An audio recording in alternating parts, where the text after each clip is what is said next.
Doctor J H. Elon philosophy में हम दो वीडियो में बात कर चुके हैं। पहले तो है साइकोसिस बाय या साइकोसिस according to doctor J H. Allen और दूसरा टॉपिक था psora according to doctor J H. Elon.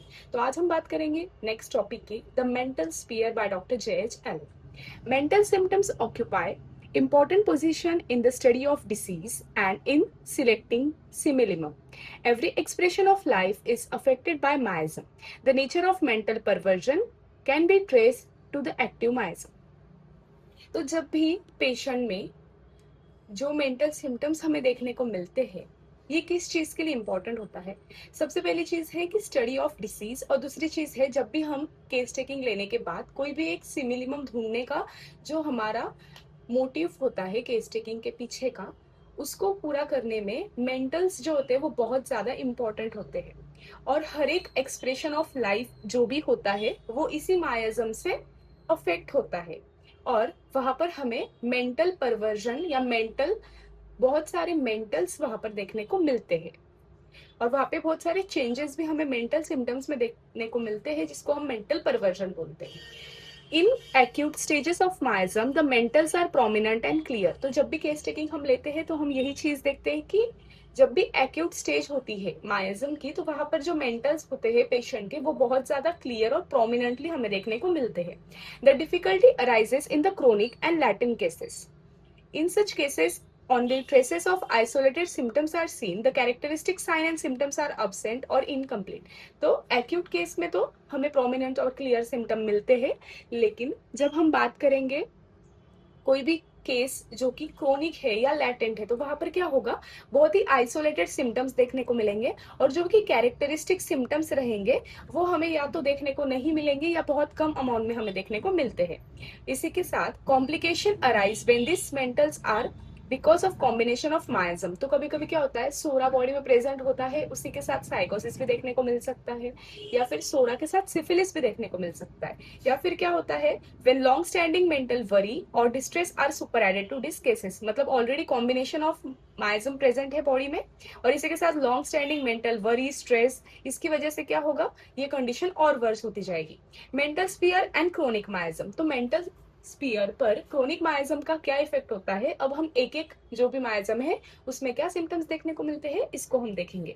All the chronic miasms are capable of producing mental symptoms. तो सारे ही माइजम जो भी हमारे बॉडी में आते हैं वो कैपेबल होते हैं कोई ना कोई अलग अलग मेंटल सिम्टम्स को फॉर्म करने में, जिसमें सबसे पहला है साइकोसिस। इन साइकोसिस mental manifest themselves in form of anxiety, fear and consciousness. तो जो भी साइकोसिस के पेशेंट रहेंगे उनमें हमें जो मेंटल्स देखने को मिलेंगे वो एंजाइटी, फियर और इसी के साथ कॉन्शियसनेस है। द पेशेंट में remain constantly occupied with his organ and may repeatedly examine them in the search of sign of disease. तो साइकोटिक पेशेंट में ये एक सिम्टम बहुत ज्यादा प्रोमिनेंटली देखने को मिलता है कि वो बार बार साइंस जो होती है डिसीज की उसको ढूंढने में लगा रहता है, उसी के सर्च में लगा रहता है, और हमेशा ही अपने जो भी ऑर्गन्स होते हैं उनको बार बार एग्जामाइन करने की वो कोशिश करता है, या बार बार उनको एग्जामाइन करते रहता है। नेक्स्ट चीज क्या है, सोरा। तो दूसरा जो माइजम हम बात करेंगे वो सोरा है। इन सोरा मेंटल्स में develop after a long illness और towards the termination of severe acute manifestation of miasm. तो दूसरी चीज क्या है कि हमें जब भी सोरिक पेशेंट के मेंटल्स लेने हैं वो हमें कब देखने को मिलेंगे, आफ्टर ए लॉन्ग इलनेस। जब भी इलनेस बहुत टाइम से परसिस्ट करेगी तभी हमें देखने को मिलेगी, या फिर towards the termination of severe acute manifestation of मायाजम।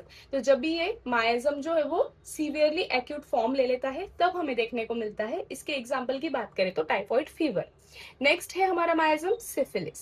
In syphilis mental appear at the beginning. अब हमने यहाँ पे क्या देखा कि एट द टर्मिनेशन, या जो सीवियर एक्यूट मैनिफेस्टेशन है मायाजम का उसके टर्मिनेशन पे या लॉन्ग इलनेस में के बाद हमें सिम्टम्स देखने को मिलेंगे सोरा में, लेकिन सिफिलिस में क्या है, एट द बिगिनिंग ही हमें देखने को मिलते हैं, और some period during the secondary stage. तो यहाँ पे या तो बिगिनिंग में देखने को मिल सकता है या फिर थोड़े ही सेकेंडरी स्टेज जैसे स्टार्ट होंगी वैसे ही हमें सिफिलिस के पेशेंट में मेंटल परवर्जन देखने को मिलेगा। They may be associated with pathological lesion such as a congestion of meninges. तो मेनिंजेस में कंजेशन ऐसा हमें देखने को एक पैथोलॉजिकल लीजन मिल सकता है। In the proving of Medorrhinum A condition is maintained that following the suppression of gonorrheal discharge, memory loss where he fails to remember recent events while events belonging to distinct part remain widely recalled. मतलब वो क्या एक उन्होंने वहां पे हमें दिया है कि मेडोराइनम की एक प्रूविंग थी जहां पे एक बंदा था या एक इंसान था जो कि अपनी रिसेंट चीजों को भूल रहा था लेकिन उसको पास्ट में हुई सारी चीजें याद थी. Due to mixed miasm, mixed mental may be seen. Long-standing mental worry or distress magnifies the problem. तो यहाँ पे क्या हो गया, सिफिलिस के साथ या तो साइकोसिस प्रेजेंट हो सकता है या सोरा हो सकता है. तो इन सारे चीजों का मिक्सचर होने की वजह से वहां पे मिक्स्ड मेंटल सिम्टम भी हमें देखने को मिल सकते हैं. और लॉन्ग स्टैंडिंग अगर मेंटल वरी है, बहुत टाइम से वो डिस्ट्रेस है पेशेंट, तो वहां पे वो प्रॉब्लम और बढ़ सकती है. Thus physician find it difficult to recognise the basic miasm and thus selecting similimum. तो हमारे लिए ये एक प्रॉब्लम बन जाता है कि फिजिशियन को वहां पे डिफिकल्टी फेस करनी पड़ती है कि बेसिक माइजम कौन सा है, इसके साथ कौन सा दूसरा माइजम इन्वॉल्व हुआ है. और यहाँ पे अब हमें दिक्कत आने लगती है सिलेक्शन ऑफ सिमिलिमम में.